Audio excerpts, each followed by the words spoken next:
The night shift on orbital station Helios felt longer than usual. Artificial lighting dimmed to mimic evening cycles, casting soft amber glows across the main commercial ring.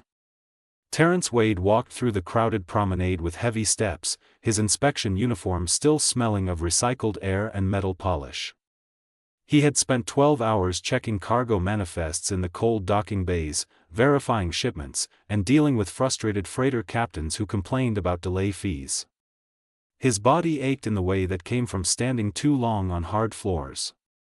At 42 years old, Terrence carried the kind of tired that sleep never quite fixed. His dark hair showed threads of gray at the temples, and lines creased the corners of his brown eyes.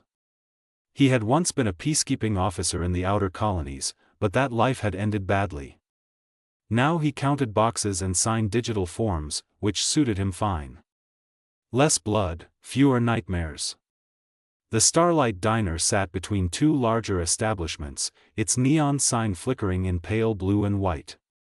Terrence pushed through the entrance, and familiar sounds washed over him. Conversation hummed from various tables. The kitchen clattered with dishes and cooking equipment. A child laughed somewhere near the front windows. He moved toward his usual spot in the back corner, booth 12, where he could see the entrance and most of the dining area. That was when he noticed her again. Vianne moved between tables with practiced efficiency, balancing a tray loaded with plates and cups. Her skin was a deep violet shade, smooth and luminous under the diner lights. Silver patterns ran along her forearms and neck, natural markings of her Keshri heritage. They resembled flowing water, delicate and beautiful. Her hair fell in midnight black waves past her shoulders, and her eyes were large and expressive, colored like amethyst gemstones. She wore the standard server uniform, a fitted dress that the diner management clearly designed to attract attention rather than provide comfort. Terrence had watched her work for months now, always professional, always courteous, even when customers treated her poorly. Tonight was no different. A group of dock workers at table 7 called out as she passed. One grabbed at the hem of her dress, pulling it slightly.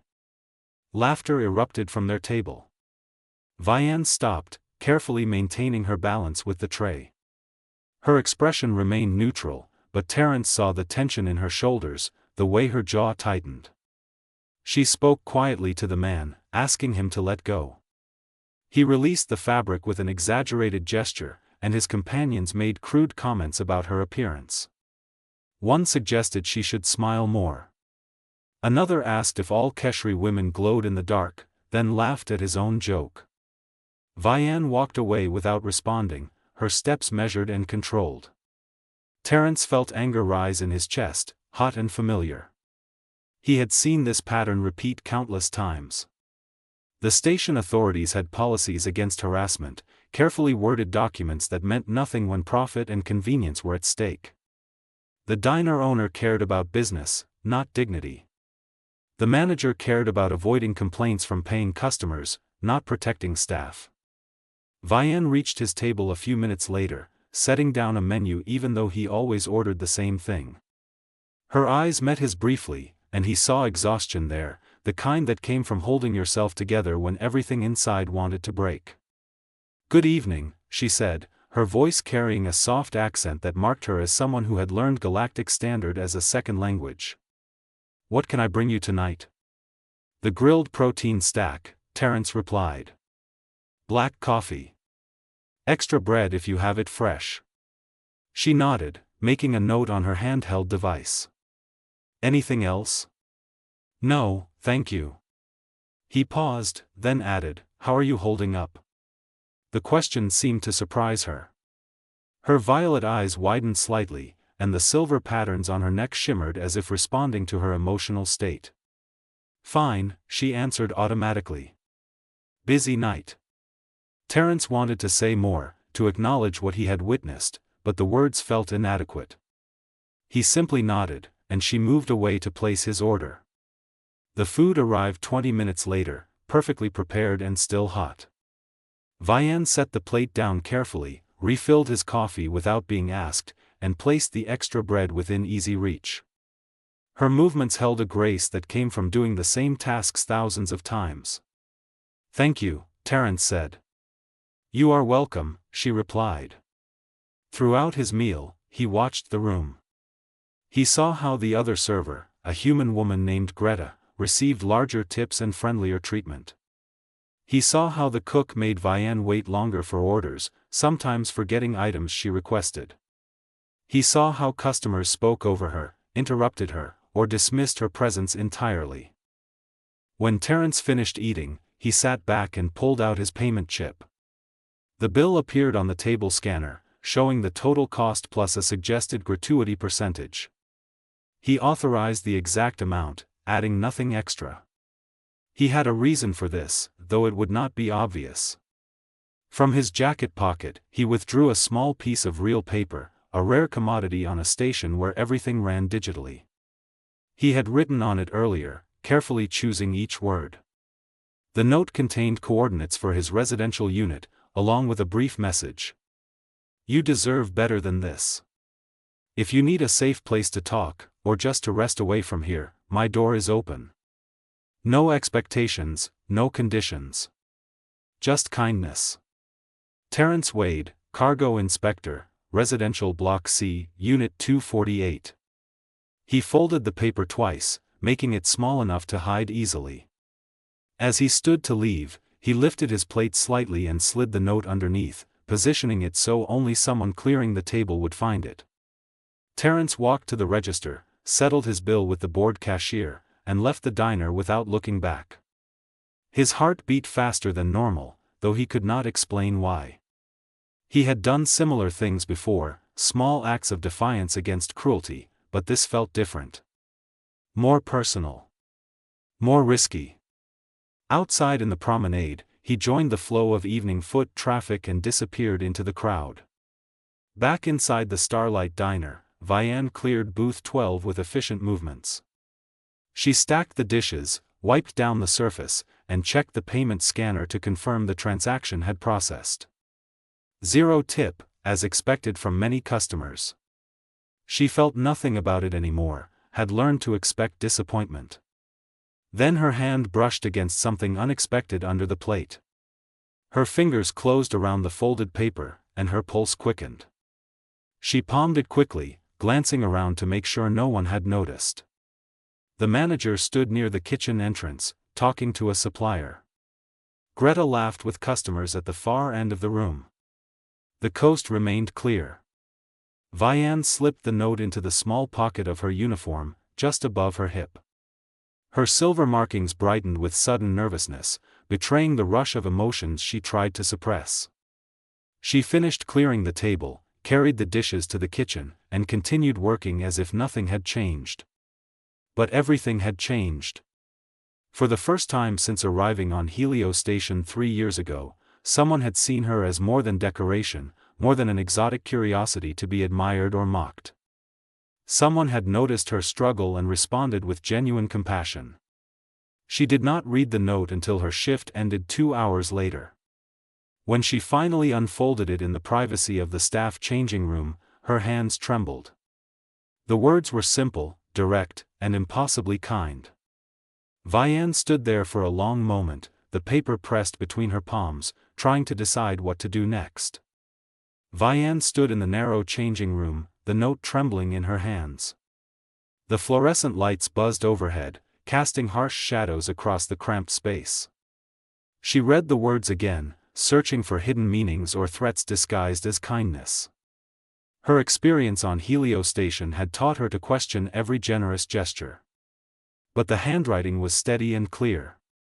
No flowery language, no promises that sounded too good to be true. Just an address and an invitation with no strings attached. She folded the paper and tucked it into her personal bag, then changed out of her uniform into comfortable civilian clothes. A simple tunic and loose pants, both in dark colors that helped her blend into crowds. Her silver marking still caught light, making true anonymity impossible, but at least she could minimize the attention. The residential sector was a 20-minute walk from the commercial ring. Vianne took the main corridor, passing through the evening crowd of workers heading home after their shifts. Station security officers stood at regular intervals, their presence meant to provide safety but often feeling more like surveillance. She kept her head down and her pace steady. Block C was quieter than her own residential area. The hallways were cleaner, better maintained, with functioning light panels and air filtration systems that did not rattle. The people who lived here earned decent wages and respected boundaries. Unit 248 was located on the third level, near the end of a corridor that overlooked one of the station's interior gardens. Vianne stopped outside the door, her heart pounding against her ribs. Every instinct screamed caution. She had been propositioned before, offered private meetings that turned dangerous. Men who smiled in public became demanding in private. She had learned to recognize the signs, the subtle manipulations. But Terrence had never made her uncomfortable.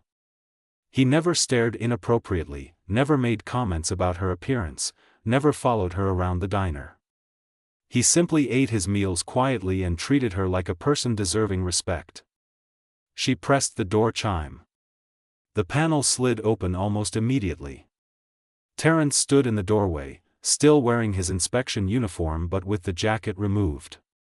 His shirt sleeves were rolled up, revealing muscular forearms marked with old scars. His expression showed no surprise, just a quiet acknowledgment. "You came," he said simply. "I almost did not," Vianne admitted. "I understand." He stepped back.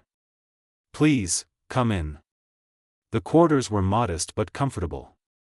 A small sitting area with a worn couch, a kitchenette with basic appliances, a table cluttered with data tablets and work documents. The walls held no decoration except a single framed photograph of a mountain range, real Earth mountains captured in actual sunlight. Vianne entered slowly, her senses alert for any sign of danger. But the space felt safe, lived in. Personal items lay scattered naturally, not staged. A pair of exercise weights sat in one corner. Books occupied a small shelf, actual physical books with paper pages. A half-empty coffee mug rested on the counter. "Sit anywhere," Terrence said, gesturing toward the couch. "Can I get you something? Water, tea, coffee?" "Water would be nice," Vianne replied, settling onto the edge of the cushions. He poured 2 glasses from a filtration unit and brought them over, then sat in the chair across from her. Not beside her, not crowding her space. He maintained a respectful distance and kept his body language open and non-threatening. "Thank you for the note," Vianne said quietly. "It was unexpected." "I have been watching how they treat you," Terrence said. "Not watching you specifically, but the situation. The way customers and staff behave. It bothers me." "It bothers many people," Vianne replied with a slight bitterness. "But bothering someone and doing something about it are different things." "Fair point." He took a sip of water. "I am not good at big gestures or changing systems. But I can offer a safe space when someone needs it." "Why?" Vianne asked directly. "Why do you care?" Terrence was quiet for a moment, his brown eyes distant. "Because I know what it feels like to be disposable. To have people look through you like you are not really there. I spent years in peacekeeping forces, watching command treat soldiers like equipment. Use them up, discard them, replace them with fresh bodies." Vianne studied his face, seeing the weight of experience there. "What happened?" "My unit was assigned to a mining colony dispute. Corporate security was brutalizing workers who wanted safer conditions. We were supposed to keep the peace, which really meant protecting corporate interests. When we tried to do the right thing and defend the miners, command pulled our support and left us stranded. 12 people in my unit. Only 3 of us made it out alive." His voice remained steady, but his hands tightened around the glass. "The others died because headquarters decided profits mattered more than lives. After that, I could not stay in the service. I requested a transfer to civilian work and ended up here, counting boxes and filing reports. It is boring and bureaucratic and exactly what I need." I am sorry, Vian said softly. That sounds terrible. It was. But it taught me to recognize when people are being treated as less than human. And to not stay silent about it. Vian felt something shift in her chest, a loosening of the constant tension she carried. This man understood. Not perfectly, not completely, but enough. He had suffered his own version of being used and discarded. I came to Helios Station 3 years ago, she said, her words coming easier now. My family needed money. My younger brother was sick, and medical care on our homeworld is expensive. The recruiters promised good wages, legal contracts, opportunities for advancement. They did not mention that Keshri workers get paid 70% of what humans earn for the same work. They did not mention that most employers see us as exotic attractions rather than employees. Terrence's jaw tightened. That is illegal under station regulations. Regulations that no one enforces, Vian said. I filed a complaint once, 2 years ago. The labor board dismissed it, said I had not provided sufficient evidence. My manager found out I had complained and cut my hours in half for 3 months. I learned to stop fighting and just survive. How is your brother now? Better, thanks to the treatments. But the debt remains. I send most of my earnings home. I live in shared housing with 5 other workers, sleep in shifts, eat cheap nutrient paste. The glamorous life everyone imagines when they see aliens working in the tourist sectors. She laughed, but the sound held no humor. Terrence leaned forward, his elbows resting on his knees. You should not have to live like that. You deserve better. Deserving and receiving are also different things, Vian replied. But I appreciate you saying it. They sat in comfortable silence for a while. Outside the window, the artificial day cycle continued its slow transition toward night. The interior garden below showed hints of green under carefully calibrated grow lights. Can I ask you something personal? Vian said finally. Of course. Why did you leave no tip? I know you wrote the note, but the payment was exact. Most people who want to help would have left money. Terrence smiled slightly. Because leaving a large tip would have drawn attention. The manager tracks gratuities. If you suddenly received a big tip from a regular customer, he would have asked questions. Maybe assumed something inappropriate was happening. Maybe assigned you to my table permanently, expecting more money. I wanted to give you something more valuable than credits. A choice. A place to go if you needed it, with no transaction attached. Vian felt warmth spread through her chest, unfamiliar and precious. She had received countless tips over the years, coins and credits tossed carelessly or handed over with expectations. This was the first time someone had offered her something without wanting anything in return. You are a strange man, Terrence Wade, she said softly. I have been called worse. She smiled, a real smile that made her silver patterns glow brighter. Terrence noticed the change, the way her natural bioluminescence responded to positive emotions. It was beautiful, not in the way customers fetishized, but in the way any genuine expression of feeling was beautiful. Would you like to stay for dinner? Terrence asked. Nothing fancy. I have ingredients for a basic stew. Real vegetables from the hydroponics level, some protein blocks, decent seasoning. I would like that, Vian said. They moved to the kitchenette, working together in the small space. Terrence chopped vegetables while Vian prepared the protein, their movements developing an easy rhythm. They talked about small things. Favorite foods, childhood memories, the peculiarities of station life. The conversation flowed naturally, without the careful guard Vian usually maintained.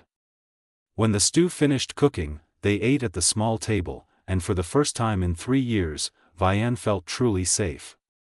The weeks that followed changed everything slowly, like water wearing down stone.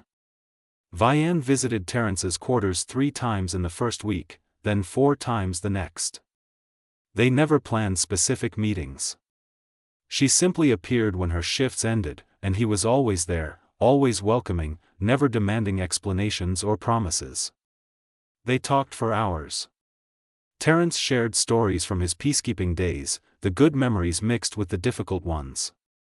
Vianne spoke about her homeworld, the dense forests and purple skies, the communal celebrations and family traditions she missed desperately. Sometimes they simply sat together in comfortable silence, reading or working on personal projects. Terence repaired old equipment as a hobby, fixing broken devices that others had discarded. Vianne sketched pictures on a data tablet, landscapes from memory, portraits of people she had left behind. The physical intimacy developed gradually, naturally. A hand touching an arm during conversation. Sitting closer on the couch. Vianne resting her head on his shoulder when exhaustion overwhelmed her. Terence gently brushing a strand of hair from her face. Each small gesture built trust, layer by layer. One evening, about 6 weeks after their first meeting, Vianne arrived at his quarters looking more tired than usual. Her uniform was stained, and her silver markings barely glowed. She collapsed onto the couch without speaking. "Bad day?" Terence asked, sitting beside her. "The worst," she replied. "New customer. Rich businessman from the inner planets. He grabbed my wrist when I served his drink, pulled me close, asked how much I charged for private entertainment. When I pulled away, he complained to the manager that I was rude.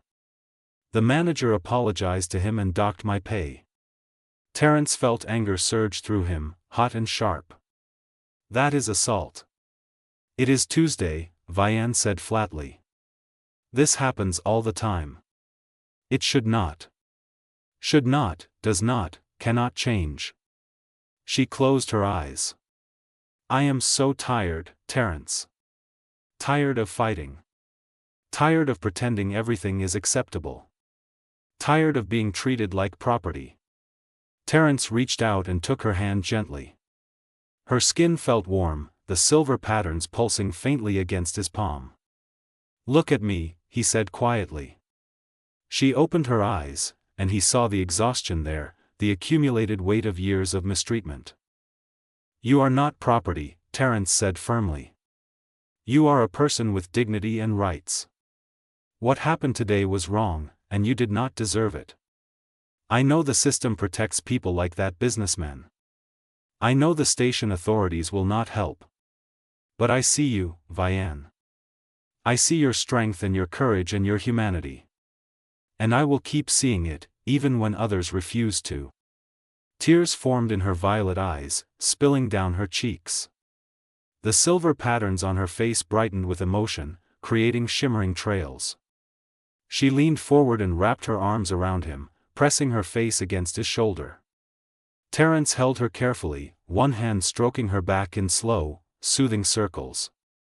They stayed like that for a long time, her breathing gradually steadying, the tension slowly leaving her body. When she finally pulled back, her face was blotchy but calmer. "Thank you," she whispered. "Always," he replied. That night, something shifted between them. The emotional intimacy they had built found physical expression. Vianne kissed him first, tentative and questioning. Terence responded with gentle certainty, his hands cupping her face with reverence. They moved slowly, carefully, both aware of the precious trust being shared. Afterward, they lay together on his narrow bed, her head resting on his chest, his arms wrapped around her protectively. The artificial stars outside the viewport twinkled in programmed patterns, mimicking constellations from distant worlds. "What happens now?" Vianne asked softly. "What do you want to happen?" Terence replied. "I want to stop being afraid all the time. I want to live instead of just surviving. I want to be with someone who sees me as a person, not a curiosity or a service. I want what we have here to be real and lasting." "Then that is what we build," Terence said. "Together." The next day, Terence did something he had been planning for weeks. He walked into the Starlight Diner during peak lunch hour and sat at his usual booth. When Vian came to take his order, he greeted her warmly, treating her with obvious respect. A dock worker at the next table made a crude comment about her appearance. Terrence turned in his seat and spoke clearly, his voice carrying through the dining area. "Show some respect. She is working. You are eating. Keep your comments to yourself." The dock worker bristled. "Who are you to tell me what to say?" "Someone who is tired of watching people get harassed," Terrence replied calmly. "You want to make comments about women, do it somewhere else. Not here. Not to her." The manager appeared, nervous and irritated. "Sir, please do not cause a disturbance." "I am not the disturbance," Terrence said, pointing at the dock worker. "He is. Either enforce your harassment policies or admit you do not have any." Other customers had stopped eating, watching the confrontation. The manager hesitated, caught between profit concerns and basic decency. Finally, he turned to the dock worker. "Please keep your conversation appropriate, or I will have to ask you to leave." The dock worker grumbled but went quiet. Terrence nodded at the manager, then smiled at Vian. "I will have the usual, please." She took his order with shaking hands, her silver patterns glowing brightly. When she brought his food, she set the plate down carefully and whispered, "You did not have to do that." "Yes, I did," Terrence replied. "And I will keep doing it." Word spread quickly through the diner staff. Other workers noticed the shift. Greta started defending Vian when customers got too aggressive. The cook stopped making her wait for orders. Even the manager began enforcing rules more consistently, worried that someone might file official complaints. The changes were small but significant. Vian no longer felt completely isolated. She had allies now, people who recognized her humanity and chose to act accordingly. 3 months after receiving the note under Terrence's plate, Vian received a message from station administration. A position had opened in the Cultural Liaison Office, coordinating services for non-human residents. The pay was substantially better, the hours more reasonable, and the work environment far more professional. Someone had recommended her for the role. She looked at Terrence across his small dining table that evening, holding the notification on her data tablet. "Did you do this?" "I made some inquiries," he admitted. "Talked to people I know in administration. Mentioned that someone with your language skills and experience would be perfect for the role. But you earned this position, Vian. Your qualifications speak for themselves." She felt tears forming again, the good kind this time. "I can finally leave the diner." "You can finally move forward," Terrence corrected.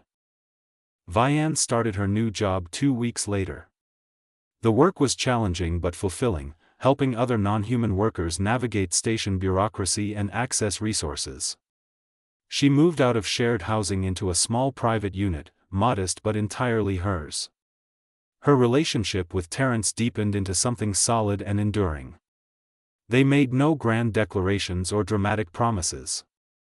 They simply chose each other, every day, building a life together one small decision at a time. 6 months after the night Terrence left 0 tip and a folded note, they stood together at the viewport in his quarters, now their shared space. Vian had moved in gradually, her belongings mixing with his until the distinction became meaningless. The station rotated slowly, bringing different views into frame. Distant stars, the massive gas giant below, incoming ships with their running lights blinking in approach patterns. "Do you ever regret it?" Vian asked quietly.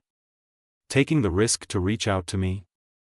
Terrence pulled her closer, his arm around her waist. "Never. Best decision I ever made." She leaned against him, her silver patterns glowing softly in contentment. "Sometimes I think about that night. How close I came to throwing your note away. How scared I was to trust anyone." "But you did trust," Terrence said.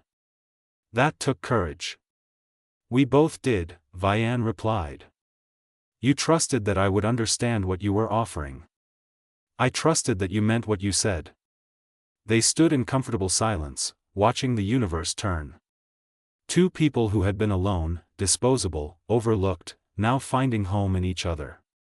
The station continued its endless rotation, carrying thousands of lives through the darkness, but here in this small space, two souls had found light. Outside, new ships arrived carrying new workers, new dreams, new struggles. The cycle continued, eternal and unchanging. But inside Unit 248, something had changed permanently. Kindness had been offered without expectation. Trust had been given and honored. Love had grown from the simplest of gestures, a folded note under an empty plate, and two lonely people brave enough to believe in possibility. The stars watched silently, as they always had, as they always would, witnessing one more small miracle in the vast darkness of space.